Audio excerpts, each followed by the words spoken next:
แล้วเด้อพี่น้องค่ะเนี่ยประมาณนี้แกงหอยเดี๋ยวสิซีม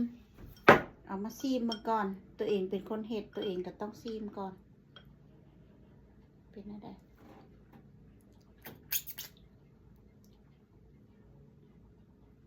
เฮ็ดได้ละบาทนี่คือเห็นออก เป็นอะไรคือบ่ออกมาค่ะพี่น้องกินอะไรบาทนี่จิ้มอะไร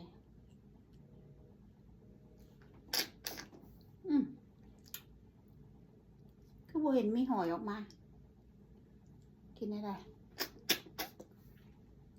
เป็นอะไรคือบ่เห็นออกมา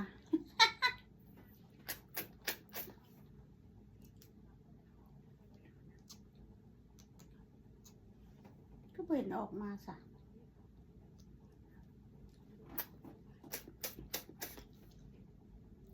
ตายกินยากป่านในบอกพี่น้องเห็ดบ่ถือพิธีมันบอกคือบ่เห็นได้กิน